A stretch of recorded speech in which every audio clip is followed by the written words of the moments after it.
it's not stupid stuff if it's awesome. No, that's very true. It's just So words I tend to use to no, make myself feel more important. Let's see. This one's more of a, I don't know. This one's more of a response, a reaction. That's very famous on the YouTubes. Oh yes, It's a reaction. Yes, because I made you mad.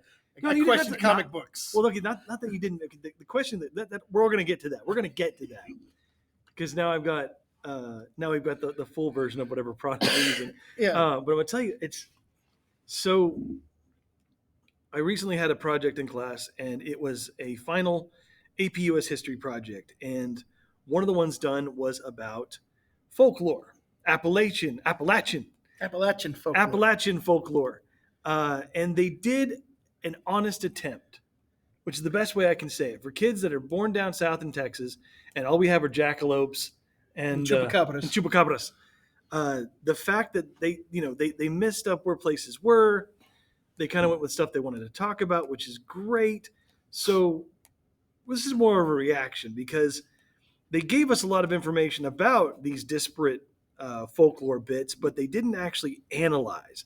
And that's one of the big things we're trying to focus on is analysis. Why? That's why we get into these arguments is why? Can you prove your point? What's your evidence? What are you talking about? Why? So as you can see, the historical figures we have up there. Okay. Okay. So I think the one that I believe most in there is Squatch. No, John Henry. Oh no, I know John Henry's real. John Henry's real. Come on now. But yeah, that because we could have put in the Jersey Devil because that goes all the way back to colonial ages, anyways. That's more of a witch thing. Yeah. But if you look, we've got Squatch on the left, which I'm in. Miss Scherzer has totally. Oh, and my middle daughter is all in on it. We went to Colorado and had to visit Bailey, Colorado, where there's a multitude of Bigfoot sightings in Bailey, Colorado. So I'm telling you right now, I'm Squatch. I'm all Squatch. That's why I believe in Squatch, just given the possibility of genetic diversity and the sheer amount of land that we have not mapped. It's just a big old thing that says, "Here be trees." Yeah. And Squatch. Well, you throw him in, and you got the Dog Man of Michigan and Wisconsin. And again, all those good timber forest lands.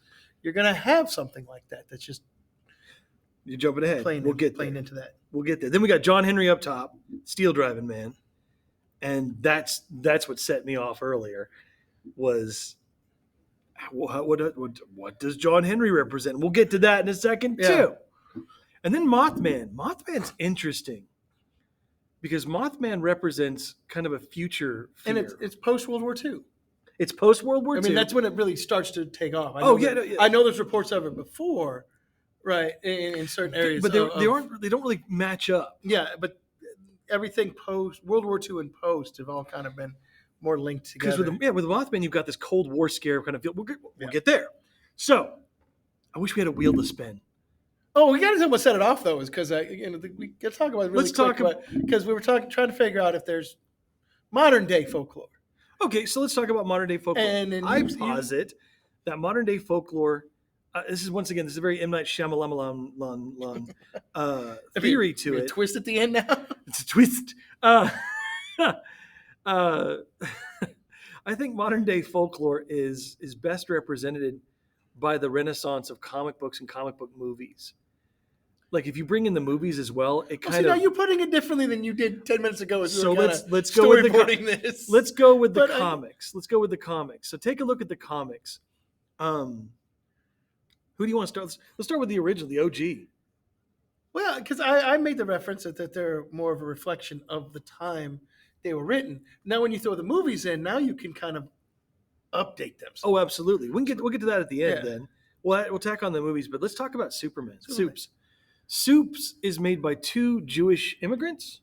I believe so. Yeah. I don't remember if they were immigrants or not. You would know a little bit more into this. Siegel and Schuster are Jewish editors and writers, and the reason I focus on that is because they take these different. Yeah, that's the 20s and 30s. 20s and 30s, late 20s, early 30s. He's got the car, he's lifting it up and stuff like that. And you've got this concept. Also, what's weird, Nietzsche. A lot of Nietzsche, the concept of the Übermensch gets in there. This whole lot of things. Superman is weird. Superman, we're going to start with the anomaly. Superman's the exception that proves the rule because Superman fits into every age. Like every age Superman's there, he doesn't change very much. This new one they did, but that's because we're postmodern and ironic and crap like that. Yeah. But Superman in the 30s, Superman in the 40s, Superman in the 50s, his methods change, his powers change, but what he stands for is always kind of at its base the same. Truth, justice, and what starts out as the American way, but becomes, I guess, just democracy? Do they still use that phrase? Truth, justice, well, they don't do truth, justice in the American way anymore. Okay. They stopped that in the 70s or 80s. It's just hit me, right? He's an alien. He is. He's an immigrant. How do you define the word alien, and how much is he, as a child, raised up in truth, justice in the American way, and it makes sense coming out of the immigration situations of the late 1800s, early 1900s. We have these large numbers of immigrants coming from absolutely, and the 1920s, all over the right out, until the Immigration Acts of the mid 20s, right? You'd have that influx in the early 20s, absolutely. Right after the war. So you have that. So it comes out at that time. Could it be playing off of that? Now I don't know the history. Absolutely. I would assume so, right? We're playing off of these immigrants that we may or may not like, these Eastern Europeans, let's say, for example. And if they are Jewish, right, can you play that in there? Because he's coming from a different planet. He's an abandoned baby. He's abandoned baby. He has to adopt this culture. And here's the thing that Kill Bill. Remember the movie Kill Bill? Yes. There's one, Tarantino writes some amazing dialogue a lot of the time. And one of the things he wrote is this little speech where Superman is Superman. He doesn't grow into Superman. He's not like Shazam. He's not like Batman. He's not like any of those guys. He is who he is. He is always Superman. When he does his secret identity, it's how he views us. And if you look, it's never about Superman with Superman. It's always about Clark Kent. Superman's going to stay the same from 1930 to 1970, 1980, and he's going to become more, just more open and accepting and more BA. Yeah. But Clark Kent as a man shows us where we are. Clark Kent as a newspaper reporter, there's a reason they chose a newspaper reporter. Because Superman can tell the truth without fear of repercussion. And Clark Kent is a bumbling, foolish, kind of goofy guy, but he does a job that in the 1920s and 1930s is going to get you in trouble, especially if you go anything about prohibition and stuff like that. Yeah, well, there's a reason. Yeah, and we're supposed to trust the newsmen anyways. We're supposed to trust the newsmen. In the 20s, 30s, 40s, 50s, we trusted those news guys, whether they were news writers. Mm-hmm. Remember the New York Times, right? Mm-hmm. All the news that's fit to print. All the news that's fit to print. Right? And then, so when it transitions from a comic book to, let's go to the TV series. Let's go to the TV series with George Reeves. George Reeves, thank you. George Reeves. Let's go to George Reeves and TV series, right? How that, is that just a transformation? Let's put the comic book on celluloid and I put it on this film and then keep all that stuff? Because, well, look where he goes, though. Superman visits Lucy and Desi. Did you know that? There was an episode crossover with Lucy and Desi Arnaz and Superman. Like, in the Lucy universe, in the Lucy canon, Superman is a real human being. All right. He shows up, and he's there. He comes into a place where a powerful woman, but we don't really see that in the show, but she's always got this power. And Desi Arnaz, a Cuban immigrant. Another immigrant, right. Superman doesn't see who you are because Superman is one of you. He had to change himself to become, he had to put on the American ideal, even though he has all this other potential given to him by his place of birth. He is an American that chose to be an American and gave up certain ability. He's the perfect example of the social contract. Superman could kill anyone on this planet and no one could stop him. Superman could take what he wants and no one could stop him, but he gives up that power when he puts on the clothes of society and he gives into the social contract fully. To function in... He is the social contract. Superman is the greatest example of the social contract. And in the 1960s, we were starting to question that social contract and we needed to have it reinterred. That's what the whole thing about civil rights was. Is this social contract working for all of us? And if not, we need to redefine the terms. And that's Superman. He's on the side of the immigrants. He's Lucien Desi Arnaz. He'll fight the Japanese. He'll fight the Nazis during World War II. World War III. Getting ahead of myself. Coming soon to this station. But afterwards, you can actually watch the growth of how we accept other people by how many people Superman helps and moves towards. He's us. He's the best version of us. Isn't that what we want from our superheroes? Absolutely. Is to be the best version of us? Yeah. And that's why it's trite, but that's why I love Captain America. Well, I love Cap. You see my lunchbox. I know, yeah. I've seen your lunchbox. Why do you love Cap? He's what, like you said, it's what we want society to be. It's what we want people to be, how to interact with each other. Always thinking of the greater good kind of before himself a little bit. Even in the movies with his transformation, right? It's still, we're still going to do this, right? And if something is wrong, then something is wrong, whether it's coming from the quote unquote good guys or not. Yeah. Right. Then that needs to be addressed and stopped. Right. And it just plays on that this is, and it's going to sound a little tripe and hokey, but it harkens back to somebody like George Washington. Yeah. Right. Going to do what's best for the country first. And yes, if I benefit from it, good on me. But this is what those guys at the Revolution did. Washington, Adams, Jefferson, Madison, Monroe, Mason, right? All those guys that gave up, they put it there in the document, right? We pledge our lives, our fortune, and our most sacred honor, right? To do this. And that is kind of embodied in Cap. The sacred honor especially. Yeah. Cap does what he feels is right. And that gets manipulated in the end. Do you remember Civil War? Not just the movie, but like there was a comic book series of the whole Civil War thing, where the main conceit was the government's forcing superheroes to tell people their identity, to register. Government control comes in. Yeah. And Cap fights against it. So what happens? Even though we all know who he is. He's protecting other people. He's fighting for something that doesn't necessarily affect him to benefit other people. That is what I think at that time during Civil War is what we wanted the best American to be. So when did the comic book Civil War come out? 2002-ish, early 2000s. So right after 9/11 and before the Dream Act. After 9/11, right there in the middle. The Patriot Act. That's kind of what it was a response to, was the Patriot Act. The idea of like all this new scrutiny on American citizens. And the question is, should we go along with it? And freedom over security. And Tony Stark, who represents corporate America, the best of capitalism, right? Yeah. The benefits of capitalism is Tony Stark, a defensive, wonderful, life-changing, good thing. And there's nothing wrong with capitalism like that. He was all for it. And then you got Cap, who sits there and goes, it's federalism fighting it out again. States versus... I always looked at it with that was you have these two eras. Mm-hmm. I always thought it was interesting that, one of Rhodey's things in the movie was, 171 nations. It's the United Nations. Mm-hmm. Well, coming from Cap's generation, he might not be in favor of the United Nations, right? Yeah. Coming with that, he says it when Tony mentions the pens. Some say it brought us closer to war when he brings out the pens for the Lend-Lease Act. Yeah. Right. Some say it brought us closer to war.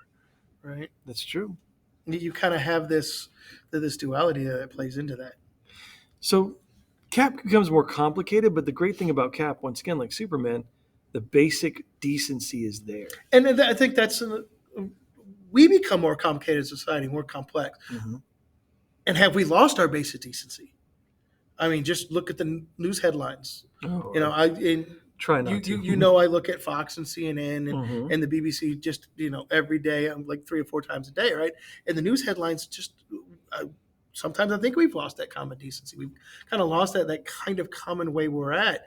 And maybe that's why we were all drawn to the MCU for a while. It was kind of playing out on a 75-foot screen in your house or if you went to the theaters to watch it. Yeah. But you kind of got to play it out, and it was like, okay, this is you could pick a side. Remember the whole Team Cap versus Team Stark thing, Yep. right? Team Tony, those types of interplay. I was still getting problems with the Team Edward, Team. What was the other guy? I don't know, the werewolf Jacob. guy? Yeah. Jacob. Yeah. That took a while.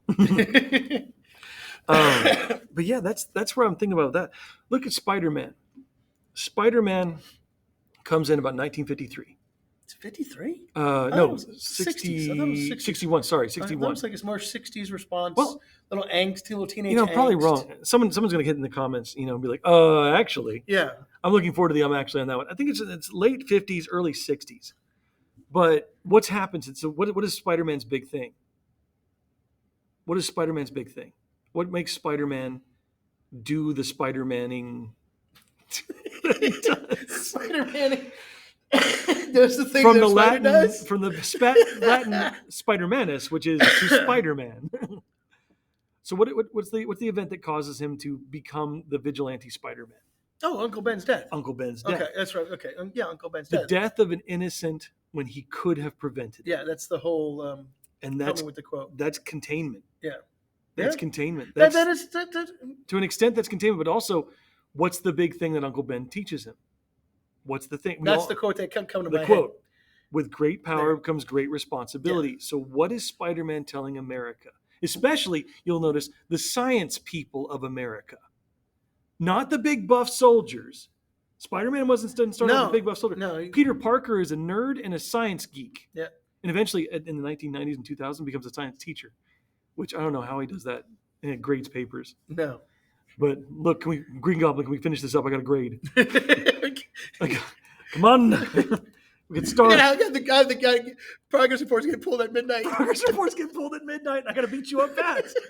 But science, Spider-Man represents this, because we jumped. The atomic power, 1944, 1945.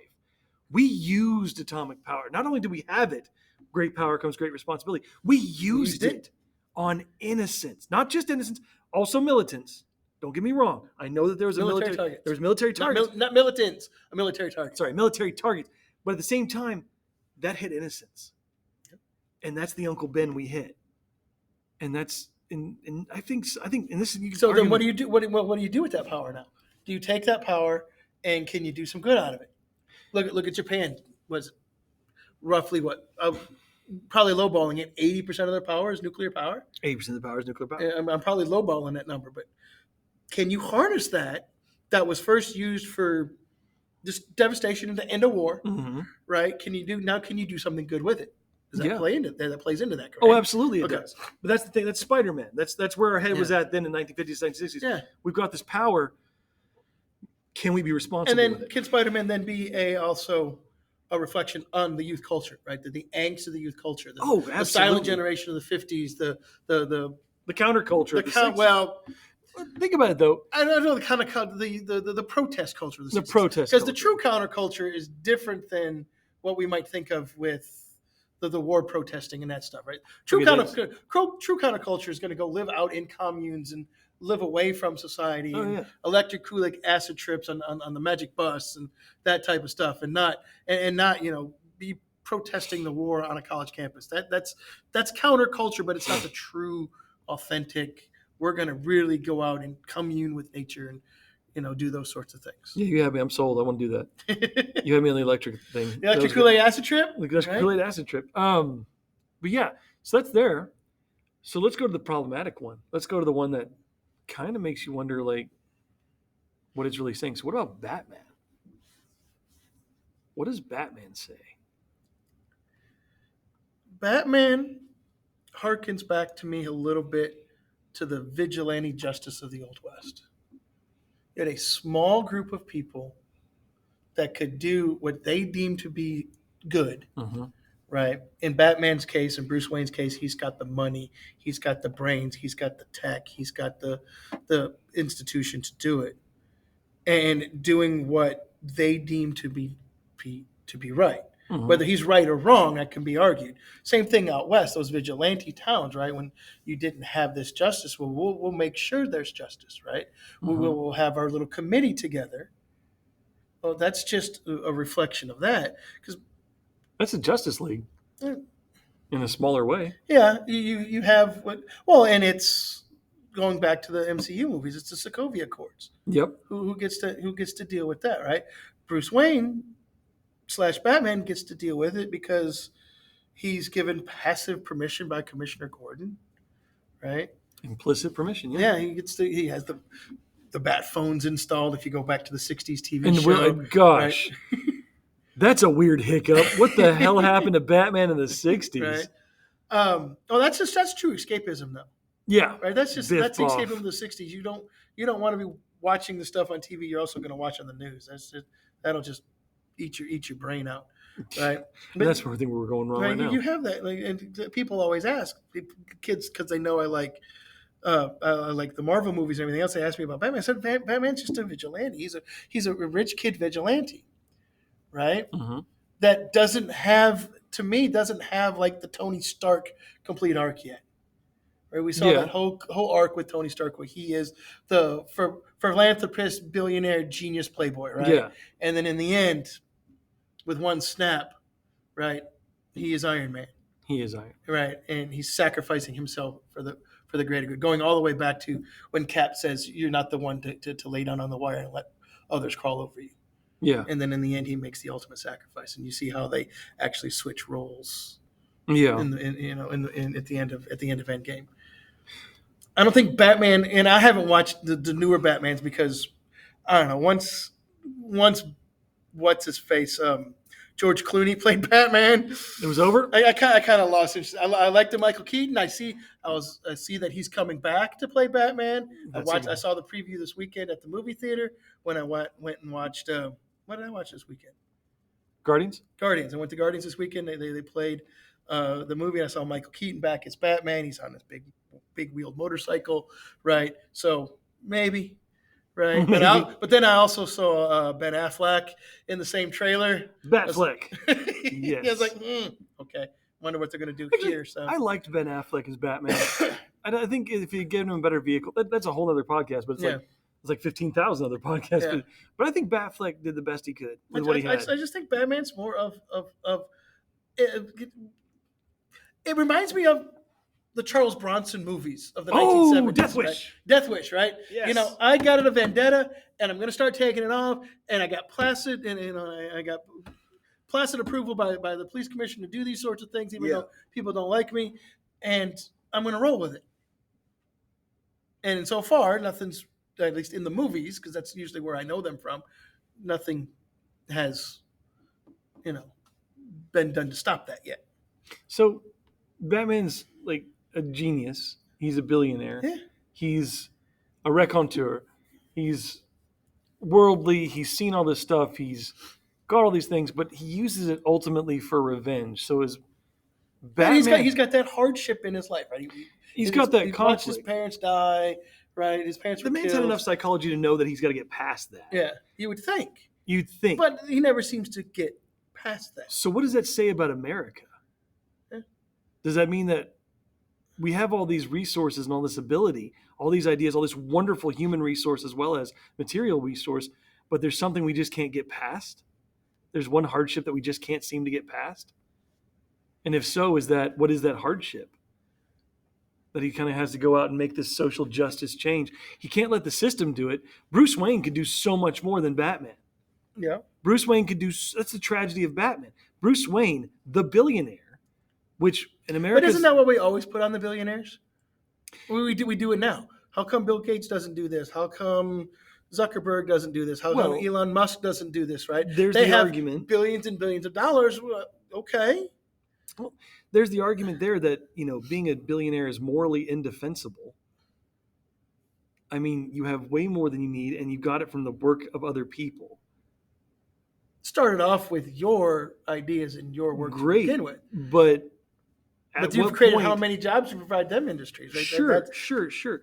But with Jeff Bezos and stuff like that, when your people are peeing in bottles so that they don't get it taken off of their pee break timer, I mean, Well, isn't that what the College Board has just implemented on That is- on their online is testing exactly what with College the unscheduled break thing you have to hit? oh God, Isn't that College just the Board, same thing? College Board, why have you done this? College Board has gone the Amazon route. Isn't that just the same thing? It is. You got to hit unscheduled break. So what it really is it's against people with better bladders or with worse bladders. People that have stronger bladders, those are the people that rule society. I bet Jeff Bezos could like hold his pee for like days. So I get the argument, but you're also, I mean, you look at how many jobs are created. Somebody like Rockefeller, how many millionaires did he create when he bought people out and bought them out with stocks, right? It's going to be this continuing argument when you're dealing with economics, because how much is too much and how much is not enough? yeah. Either at the bottom end or even in the middle, how much is not enough? Look, I'm all for giving billionaires the pass on having to be morally and socially like active. I'd rather them just pay more taxes. The question is how much more? All of it. No. What was it? How much more do before the 1970s and 1960s? Well, and They you're were also banking- dealing with wars and stuff like that. But yes, there was like Yeah, there so- was like a 70% tax rate. Yeah, during- it was during Roosevelt. extraordinarily high. Yeah, but it was also part of the war effort and the build up to get out of that Sure. and all that stuff. And it comes down. Even what's a high tax bracket now is what, 38, 39%? That's pretty high for the United States. Well, it's pretty high for the workers. But no, we're not getting to that level. I don't know. That's like the top end high. The top I end. appreciate bracket. And it, the but problem is, we keep lowering the top end. I don't know. That's one of the what's things wrong that keeps coming into play there. I know we kind of got off topic. with that. a Yeah, little bit, but but this we is- kind of started lowering the top end really quick, right? yeah. We get a raise, and all of a sudden you work a little extra time, and all of a sudden you're bumped up another percentage point Yeah. or two. And it's like, So actually, that kind of goes back around to Batman again. I can tie this back. Watch this. I got this. Is Batman an example of the trickle down effect? The more money we let billionaires like Bruce Wayne keep, the more he can do as Batman. Is Batman from the 1980s to 1990s, like the Michael Keaton Batman, the George Clooney Batman, the Val Kilmer Batman, are they the recipients and beneficiaries of trickle down economics? And this is our trickle down? It ain't money, but we'll beat up the bad guys that could we just give a better job? security to? versus freedom again, Security versus freedom. right? And Batman proves that we are asking this is security, and yeah, Batman. Well, here's the thing. we always tend to pick security, though. We that's another. We always tend to pick security here, right? Yeah, that's you know what? That's the next one. That's the next one. I got the next one queued up. The next one we do of these is security versus freedom. Yeah. So, all right, but hold the Batman. Hold Batman for that one because that's really good. Batman, Superman, the Guardians of the Galaxy, security or freedom, security or freedom, security or freedom. What about Squatch? Security or free? Oh, actually, that's still Squatch. Yeah. Let's take a look at Squatch. Security or freedom? Do we prepare ourselves for Squatch being real so that we have to defend ourselves, or do we? Well, depending on what state you're in. Ah, Because in Texas, I believe Sasquatch is considered a native species and therefore can be hunted. hold on. Say that again. In some states, Bigfoot, Sasquatch, can be seen as a native invasive species and can be hunted. I forget exactly how it's written in Texas, but if you see a Bigfoot, you can kill Bigfoot. But in states like Oregon and Washington, it's illegal to kill a Bigfoot. Now, remind me, nobody's ever proven these animals have existed yet. Well, not when you're going to kill them. They're not dumb. But, okay, how do you prove they exist then without a body?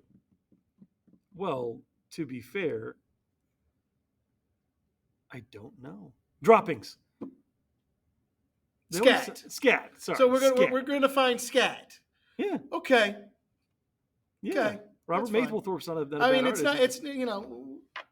yeah, they're not walking around. With Also, little there's bags. Bigfoot prints all over the place. Yeah. Everyone's got one. Yeah. Look, is it our fault that they're just really good at hiding? No, I'm just saying. But the best way to prove they exist is a species. So you either A, have to kill it, or B, have to capture it. And now we got it in captured. And boy, all the PETA people freak out at that point, weren't it? Because now we're going to keep him in a cage and we're going to experiment on him. I'll bet you $10 the PETA people would be very much against it after they went through and saw him once. they're going to get their ticket first. Oh yeah. So, What do you do? I mean, do we leave him alone? Do we go to Bigfoot Island and try to, really take it seriously and not send Bobo to go pick him up? Right? this is true. I mean, Well, here's the question then. What does the Bigfoot then say about our culture? What is Bigfoot reflective of?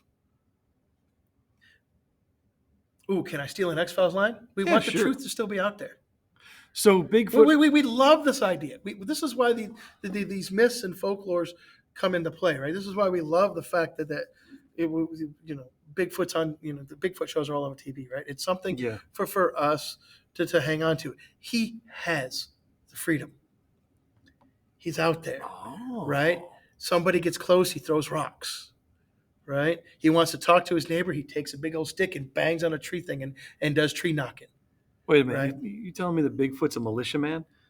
He could be a militia man. The Give militia. him- I mean, give him a gun and he's a just a hat. dude in a ghillie suit. Just a dude in a, but he gives us that kind of, almost gives that almost our old image of the Old West.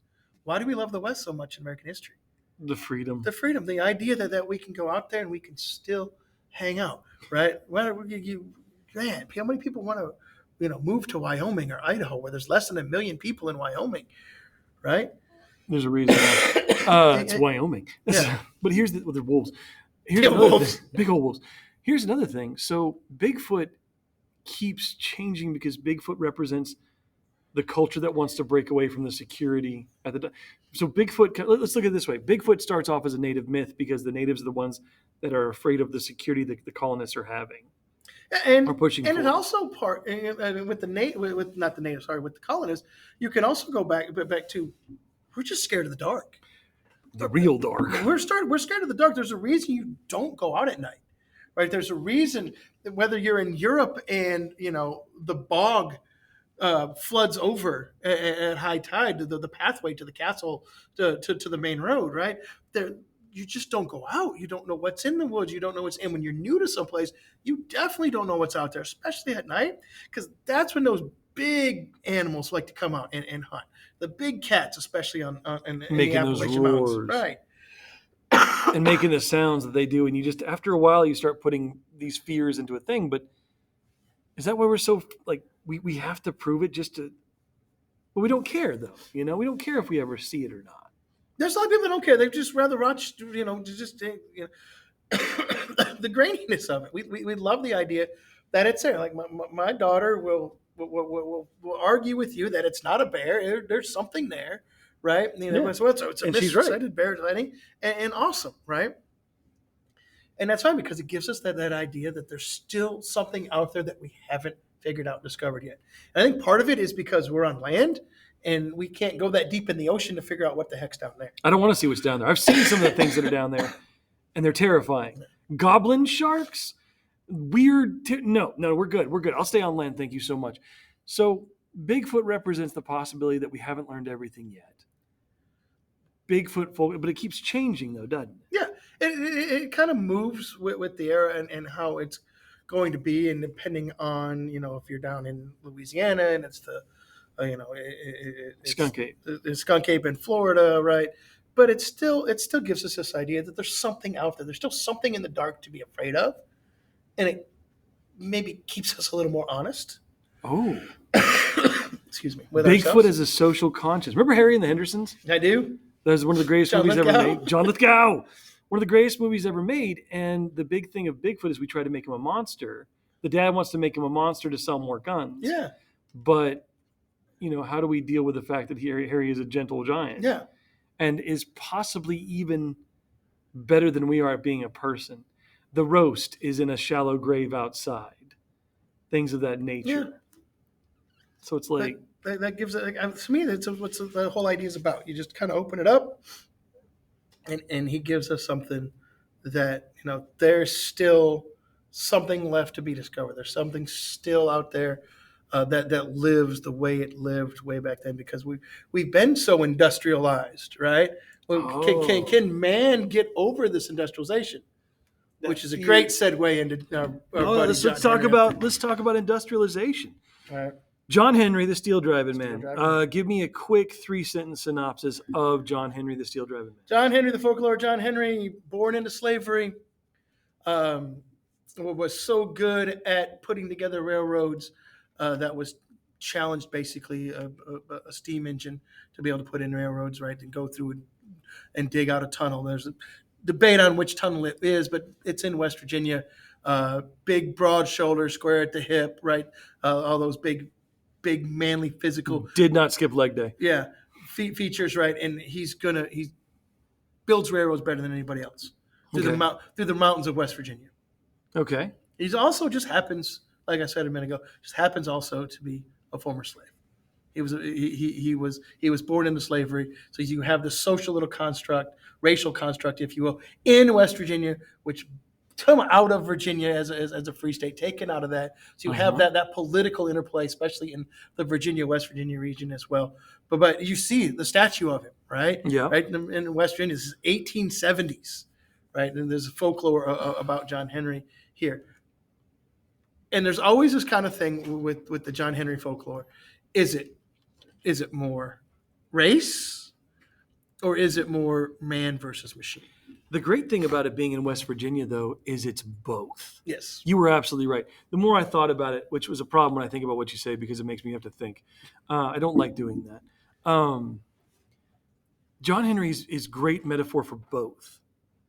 Man versus machine. Once again, going back to Bigfoot, man versus machine. If we become too industrialized, can we go on the sweat of our own brow and things of that nature? Are we strong enough to do it? And John Henry is that. He's the best of us versus the best machines. of us, right? But here's the problem. Machines are eventually going to win because he will die doing so. Yes. But he wins. He wins. But in the end, he loses. Does.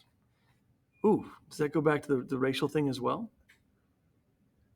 1870s and the fallout of it, yeah. 1870s, the fallout with like the Plessy versus Ferguson happens when 1890s, 1896. But we're moving towards there. We got the black codes, we got the Jim Crow laws, all that stuff happening, and here's this folklore of this man in West Virginia who is strong and able and working just as much as everybody, harder than everybody else. And showing his community and being a pillar of the community and showing how we do things here. We don't need those machines. This is how good we are, right?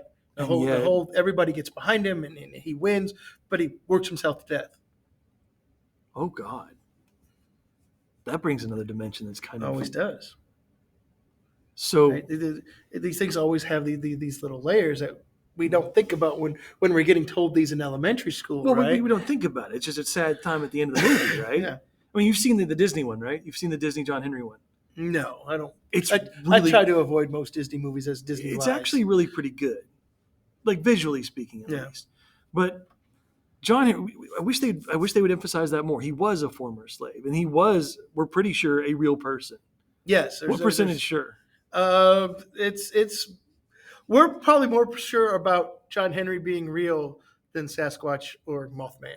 See, just using our pictures here, there is this kind of this based off a real person, maybe not named John Henry, maybe John Henry. Obviously, he's not going to be, however the myth is about him, but just this man that tries to 6.5 feet, almost 7 feet tall. Yeah. Things like that. I mean, he could have been. Obviously, we have folks just that big, but here's the thing: the death, though. Not to focus too much on one thing, but the death. Someone who's worked so hard to come so far and then is crushed by the industrialization. Yep. Is he then also a metaphor for the American worker? The American worker, the need for industrial reform. Yeah, it all plays into that. So we need our folklore. And you can take it any direction you want, really. And that's the things that we like with our folklore. We can take it in whatever direction it versatility kind of suits us, right? Versatility. You can use it, say, hey, it's this, it's that, and this, right? And once again, every generation comes in, sees the same stories, and reconstructs it. Yeah. I wish we talked more about John Henry. Maybe we should do that in A-Push next year. Is just have more of a quick, like, one day of kind of, let's take a look at our folklore. Oh, that's not a bad idea. Because the folklore is social commentary. And it's social commentary of the time that it comes out, and then how you interpret it. And how you interpret it, if it's long-lasting, right. If that folklore lasts for generations, how do the generations kind of start viewing it? because it's and how it's presented. Oh, absolutely, because that means it's an implicit understanding that it deserves to be Superman, 20s, 30s, 40s, 50s, all the way to today. We have an implicit understanding as Americans, we accept this. Yep. Cap, we accept this. Squatch, we accept this. John Henry, we accept this. Yep. Now it means something different. Then how do we interpret somebody like John Henry, right? The theory of John Henry. Someday, I don't think the racial component will ever go away, but someday I think that it would be really great if it was just the idea of man versus machine. Because I don't know, forgive my possible virtue signaling, but I always saw it as man versus machine. And that's how it was presented to me. And that's how I've always seen it. And it wasn't until I got older and I learned more about American history that the aspects of his racial. But you also have a black man in the 1870s being put up. Yeah. Right. So within maybe the black community in that area, this is a paragon. This is us, right? This is something to hang our hat on a little bit, right? This is part of our story, right? Our history, right? That needs to be thrown in there, right? If we do teach it man versus machine, because that's kind of always the way it is. Because if you watch the cartoons, right, he's always going against that, right? So, but if we don't want to play the racial card as much with it, but are we losing too much? You can mention again, if you say he was born into slavery, we understand what that means. We should understand what that means, right? So far, who knows? Ask me in 10 years, right? And if he's in West Virginia, okay, well, if you know a little bit of that history, okay, this makes a little more sense. It's going to be there, and you can just kind of play it off that way. And there's nothing wrong with looking at it through both lenses. Okay, a little bit. Well, to move on, let's take this fear of industrialization and this fear of the future and this fear of what we're losing, security versus freedom, and let's talk about Mothman of Point Pleasant. Yeah. And the Silver Bridge disaster. This idea that they saw Mothman and then the bridge collapse. Mm-hmm. And Mothman had shown up beforehand as a harbinger. Yeah. Most of our problems here in the future times of 2023, when I want my dang hoverboard. That actually hovers, not on wheels. Yeah, not on wheels. And we could have one that goes on water too, I think. But Mothman, 1963? Early 60s. 1963, Point Pleasant. Hold on, I've got Google. See, this is why I don't do exact dates, because then you do that, and then you're gonna have somebody in the comments going, "It's 1960." It's in the early 1960s, right? Actually, late 1960s. There's a difference though. It's 67. It's 67, and I know that mid to late 60s, but you still have this, and he supposedly lives. I say he because who knows, right? But I say Mothman lives supposedly in an old military. Yeah. Explosives facility. Explosive facility where they were doing TNT. Yeah. And then they talked about, of course, here's the thing that we get, right? Sorry, I'm clapping because I'm excited. I'm half Italian, so I use my hands a lot. The scary thing of that is now it's military going too far. Yes. They brought us to the brink of war in '62. Montauk Monster. The Montauk Monster. Same concept. Which is just what's going on over there on that island? What's going on in that facility we can't get with? And I know we're talking about Mothman, but this sets up Area 51. Oh, and it sets up Men in Black. It sets up the CIA thing. Why can't we get into? Why can't we see that, right? And then in Area 51, any mountain that could see into it, all of a sudden got taken over by the government. What's going on now? We know what's happening at Groom Lake. It's a secret testing facility. Yeah, it's a testing facility. You don't want people going, "I'm all parked up on this mountain. I don't see what y'all doing." Now, I'm telling you right now, it becomes either an alien or it's a genetically bred monster. Yes. There's no in between. No, it's no one of those natural. two fears. It's one of those two fears. It's got to be one of those plays two. into it, right? Aliens, we're scared of because now the question is, now that we start to go to the space, do I have to go to space? The question is, now that we're making it's that Fermi paradox of, are we making too much noise? Well, and then you see and when you saw those things in the 60s and you see what NASA's releasing from the 60s, and there's things floating. And as you know, most of us on Earth aren't scientists or astrophysicists. We don't know what that stuff is floating. Yeah. And NASA doesn't, at least in the 60s, didn't do a really good job of explaining what that stuff was, right? That's why there's a TV show called NASA's Unexplained Files, because they got to come on and explain everything. No, dummy, that's not what it was. It's this, that, and the other thing that's out there, right? Oh yeah, but the problem is when we make it mundane, it's no fun anymore. Yeah. But it's still cool. You know, Apollo 13, Constellation Orion. You're right. when he empties out the relief tube in Oh, my outer space. Lord. I mean, but that's what some of that stuff was, right? And we're seeing it on TV, and we're seeing it It's in Space these Peanut. Yeah, it's like, no, what is that? So I'm telling, yeah. So Mothman represents the fear of, once again. So it's Silver Bridge collapse, horrible industrial situation, Military industrial complex too. Yeah, the building of the highway. Industry, military industrial complex. It had a flaw. And it broke, and it horrible thing. People are still alive that remember it. People are still there, and it's horrible. That's a fear, and the fact that our problems are coming back are being told to us. One of the big fears I think we have in this day and age, especially with global warming and all of this increased conflict, is the idea of we should have seen it coming. We should have seen it coming. Well, let's fast forward to the I-35 bridge that collapses in Minnesota in the early 2000s. Okay. Right. I-35, Interstate 35, this big long connecting thing up that connects the north of the south, and a bridge over the Mississippi River collapses. I remember that on a busy interstate. Right? I know that bridge. It plays into that. How long has that bridge been there? Right? When did they build that bridge? Well, we built these things. Now, when do we upgrade, retrofit, whatever phrase you want to use to talk about these things, right? And it plays into people's fears of bridges and overpasses, and how high is too high, how bendy is too bendy, how big is too big, how. Well, you look at the Fred Hartman Bridge, just right down, on the east side here, right? Yep. Going over the ship channel, right? I do not like going over that thing. Yeah, there's a lot of people that don't like the Atchafalaya Bridge. Yeah. The 5 miles? A 5 mile the bridge? Causeway, yeah. Yeah, the causeway. The 5 miles over the swamp. Well, how about the one that goes like Pontchartrain?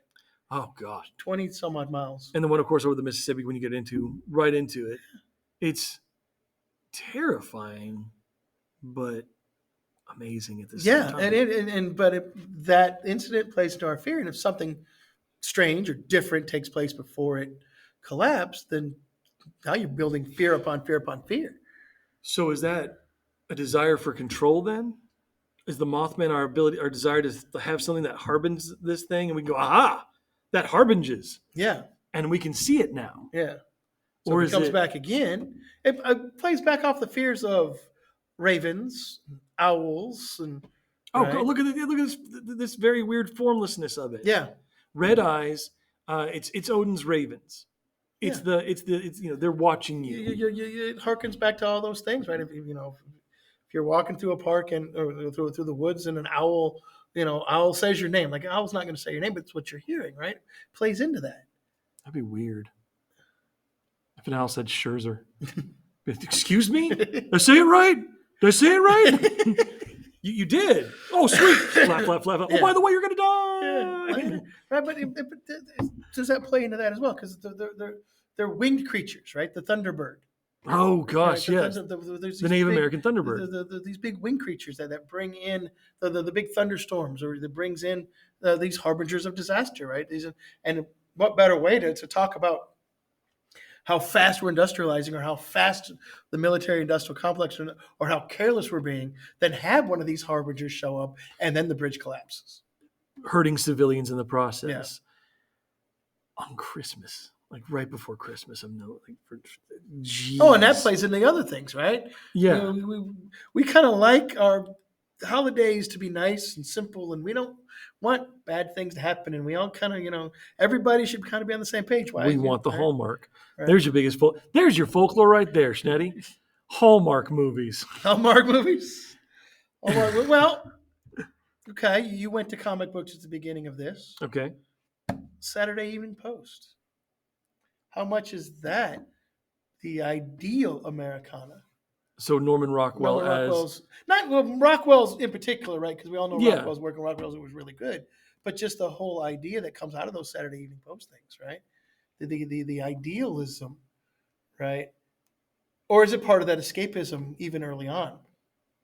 I would argue, We like that escapism, but it still feeds into that. I mean, look at, like I said, we like our holidays to be left alone, right? and then And then if something like this happens, then all of a sudden the holiday gets ruined, and there's a stain on the holiday for for a years. while. Yeah, so it goes away from that image, that kind of purity little image that we like to have about our holidays, right? We can have bad things happen, but starting at around what, the 22nd of December ish. Oh, please, it's putting pushback. The 18th, Yeah, right. It was that basically, week before. yeah, and it's like, okay, we're gonna have a good week. Christmas is at the end of the week. We're awesome there, Everybody's getting out of school. right? And if something bad happens, you know, We gotta. it Surely we kills. saw this coming. Yeah. Why are we having to deal with this during the season, right? It's always those types of things, right? Why now? We always get those things about why now. Why would you choose to do this now? As if it's Right. like it's someone pressing a button. Yeah, like, okay, this is when we're gonna do. And so it's easier for us to process if it is something like the Mothman Yeah, showing us the button's about to be pressed. yeah, And we use that. They still see him around. yeah. There are people that swear up and down they see him around. Chase him down the highway. Chase him down the highway, or he chases you down the highway. I don't know Yeah. how it goes. Yeah. But like, so the Mothman represents, and it's amorphous. It's Yeah, kind there's of a weird. bunch of different Hard to- descriptions of it. It's hard to pin down. Squatch, we know what Squatch looks like. Yep. John Henry, we have a pretty good idea what John Henry looks Yeah. like. Not the Mothman. No. Mothman is our vague fears of the future. John Henry is the I guess I would argue that John Henry is the being crushed by modernization. is crushing the dreams of what could have been. Yeah. When we don't realize the potential that we should have. Reconstruction should have made this country whole again, but it had no chance of doing that. No. Because it was never a good idea. But the problem is, of course, how the hell do you put a country back together that's done that? Squatch, at first we're afraid of nature, and then we're fascinated by nature, and then we're afraid we're destroying nature. Yep. Superman, we are the calm, sensible person that can, when needed, pull apart our shirt and be Superman. And that's what we all want to be, right? That's that great American hero image. And the problem is nowadays, you see Clark Kent very rarely. It's mostly Superman in the comics. It's never Clark doing these things. It's always Superman. And the fear, I guess, with that is are we always going to have to be on alert? Yeah, we're losing our Are we losing our decency that you our talked humanity? Yeah, are we losing that? Because at one point, there's one comic book where the Joker comes to Metropolis and sets up bombs. And Superman's like looking at him like, you're pathetic. And the Joker's like, all I have to do is, he was like, and the Superman raises him up and all the bombs. And he's like, of course I got them all. I knew exactly where they were. I'm not stupid. You're pathetic. Leave my city. And the question is, when does Superman start to lose his humanity there? Yeah. When does he go, when can I rule all this? Yeah. I mean, when does he become Lex Luthor? To jump in, the Injustice games, with the DC Injustice games where you play as the different characters, they imagine a world where the Joker kills Lois Lane and Superman just loses it. And he becomes the ruler. It's the thing that we saw at, God help us, Batman v Superman. Yeah. Is the idea of what happens when he chooses to take. Yeah. And that's the big question we have with America, I guess, is what happens if we choose to just start taking? Well, that's where Cap comes in, because Cap never took. Cap never took. Cap never asked to take. No. Huh. Cap's all those little things that we like, right? And in the end, when he returned all the stones, we were all happy that Cap finally did something for himself. That's a whole podcast right there about like, yeah. But that's what we wanted from Cap, right? We wanted Cap to have that. We saw Tony's happy ending. We saw Tony do his. We saw Iron Man go from billionaire, playboy, philanthropist, vigilante, right, to this Cap. To Cap, right? He's gonna lay down on the wire. He's gonna take one for the team.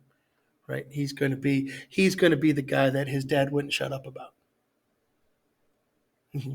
The civilian that dons the mantle and takes responsibility. It goes all the way back to the doc when he points at him and goes, "Good man." That's what he wants. That's what we all want, right? Mm-hmm. And that's what you could argue that Spider-Man's trying to be. A good man. Right? A good man, just a good, decent person. 1,000 times. Yeah. 1,000 times in the comic books, it talks about how much he holds back. Yeah. And that's kind of America too. Yep. We always hold back. As much as we do around the world, we do a lot, good and bad. But we hold back so much. All the time. I mean, right now. And regardless of which party's in charge of the presidency. We always. They've always done a decent job of going, okay, we're going to show strength when we need to show strength. 9 times out of 10, right? And we're gonna restrain when we need to restrain. And it's good that we're critical, though. Yeah, and it's good that we can still get on each other a little bit. Although I think we're taking it too far. I think we're getting worried we're taking it a little too far. That we can't, right? Do we really want this guy in charge of the bomb and this and the codes and chill out? We haven't seen anybody go, completely apoplectic on stuff right now. Yeah, we're good. And I think the problem is we too much emotion now. That's the thing about Cap and Spidey and Superman. As much emotion as there was always that overriding calm, that overriding thing. And that's the thing. That's why these fascinate us, because we don't have to have calm with the Mothman or John Henry. No, we can Squatch. We can have our rational fears with Mothman. We can have our rational fears. We can have our fear and our hope for Squatch. We can have our, man, that's awesome. Oh, damn, he dies in the end? Son of a gun. Yep. We can have our catharsis, our emotional catharsis with John Henry. We won, but we lost. Yep. And so I guess our folklore is so much more important now than ever before. Because in a way, our folklore provides the example that maybe not our parents or our society or our leaders or our teachers or our whoever, maybe not, we don't give you those imperfect copies, those imperfect ones, but we've got these ideals. And the more we move away from religion, the more we need to create a good example outside of that. And that's a whole different podcast. That's a whole different podcast. It's a whole different argument. Yeah. But as society gets more secular, right? Still needs its heroes. What's going to be, is it wrong to say the moral compass? What's going to be the way we look at things? No, we have to have a moral compass. No matter the greatest thinkers that helped build our system were deists and said God created the world and walked away, went for a sandwich. Yeah, came back and just sit back watching us do it. Yeah. Right? Because he gave us the gifts and the abilities to do these things. Now he's going to let his creation work. And then in a secular form, it doesn't matter whether you believe in something bigger than yourself or not. A bigger being. It depends on whether you believe in something bigger. So that moral compass. I think the moral compass, though, now is getting skewed by political assumptions. Yeah, those shortcuts. As we turned into the 21st century, the political assumptions have kind of started to skew our moral compass, and everything is now viewed through different lenses, and it's we can't. Go ahead. Sorry. Well, we can't find that common ground. It's not seen as, a common ground. I remember listening to an interview with Michelle Obama, and she was getting a lot of flack for how buddy she is with the W, right? Mm-hmm. When they're at these events together, right? And so how can you, right? He's just that and the other thing, and she basically said, well, we have differences. We'll have, but we are linked by not only the job that he had, my husband had, and that linkage that only a few dozen people have had, but we're still friends. We can still be friends. We can still enjoy each other's company and have little inside jokes. And because that was giving her crap about some of the inside jokes that she had with George W. Bush. I mean, oh yeah, seriously, John McCain. John McCain, I think, was the last person that could really do that. John McCain, like his funeral was one of the greatest. I watch it every so often when I feel like just tired of the conflict. I'll watch President Obama go up there and said, John asked me to speak at his funeral, and it's the meanest trick he's ever done because I have to say something nice about him. Well, And and it's watching Bill Clinton at Nixon's funeral, oh yeah, right? You have here's the dichotomy of the '60s college student and his wife that was the '60s college student that used to be a Goldwater girl and now a fervent liberal, right? And does exactly what you would want him to do as an admirer of the presidency and one that in my case has studied Nixon a little more than maybe a lot of people, especially my age, have. Right? He did exactly doesn't mention the negatives, doesn't talk about stuff like that. Just gives a really good speech about a former president from a different party. Right? Just as a fellow leader, the ability to do those sorts of things. Right? And I hate to say it, but one of the things from the last two, when you talk about McCain's funeral, H.W. Bush's funeral, right? Oh, duh. Don't Right? even They're start all on sitting those. there, right? All together. And George W. gives his eulogy at the end, Oh, God. and he's hanging on for dear life, right? He's not going to break down. He's not going to break down, right? And he starts talking about, who'd have guessed that Dad's new best friend was Bill Clinton and all this other stuff, right? And then at the end, all of a sudden it goes from president talking about a president to a man talking about his son. Yeah, about his son, about his father. And then as soon as he sits down, what does his brothers do? Give him crap about crying at the eulogy. Which that's a Connecticut, Texas thing. You broke that's down, a Connecticut. Right? But you see all those presidents there, and then there's the outlier, right? You saw the how they kind of played off each other and how they did other stuff, and then there's the guy that's not really a political politician, but was president of the United States, who's also not at John McCain's funeral. Yeah. Right? And we looked at those and went, right? Yeah. And like, there's a little bit of lost civility here, right? Can't we get past this even a little bit just for this? But he doesn't speak, right? How does not the current president of the United States talk about the death of a former president? Because they asked him not to. Yeah. And that's the hurtful thing. Yeah, that's the lack of they didn't. There's on both sides. There's a lack of trust. Yep. And there's a lack of that. But going back to W breaking down, I remember watching that, and I had my very deep set opinions on W. I showed it to. We watched it in my classes. Yeah. I watched it live when it happened, and then I found the CNN reel and showed it to the other classes. I mean, I remember he came to Oklahoma State for one of my friend's graduations, and I got to listen to him speak then. And the protests outside were resounding. And there were reasons, and there are still reasons to protest. But at the same time, it's the humanization of the most lonely position in the world. Let's talk really quick. Let me ask you this. Did he get to speak? I'm sorry? Did he get to give his speech? Who absolutely did. Okay. Now look what happens now on college campuses. They block him out? Yeah. They won't. Anytime there is people there that they don't like, the college kids all get an uproar to the point where the speech never gets to happen. Oh, man. No, so look at that loss of civility. See, right? I didn't agree with him, but I sat in the crowd and I listened to what he had to say. I laughed at the jokes he made, but that's the thing. It's just. But I think we've lost that. We've lost that ability. We've lost the understanding of humanity. To sit there and listen to somebody that you don't totally agree with. And now everything it's total or nothing, right? Yeah. All of a sudden, if you don't totally agree with that person, then, there we go. So we've got this fear and this admiration and this demand for and this hatred for and this all this stuff of these supermen that have had to transcend unbelievable things because it is the loneliest position in the world. Oh, yeah. And it is the most devastating one. And yet we forget to be mindful of Clark Kent as well. Yeah. We forget the human beings that they are. And that, I think, is what makes our folklore important is John Henry was a person.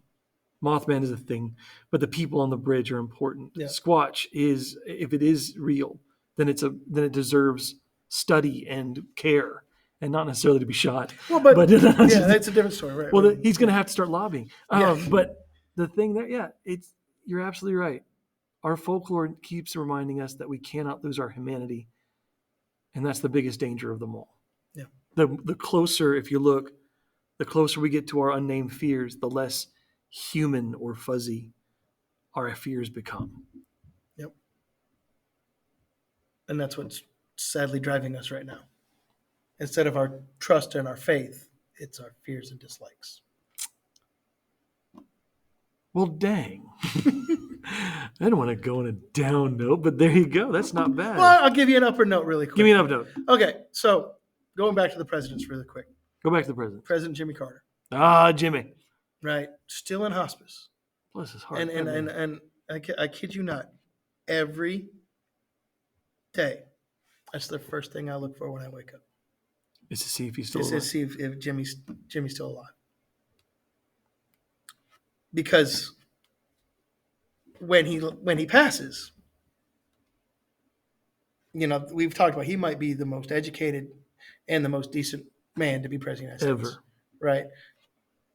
We won't go into his stuff right now, but what he did post, Habitat for Humanity, Sunday school teacher up until he couldn't do it anymore. Yeah. Right. At his same church, right? But every day I look for it.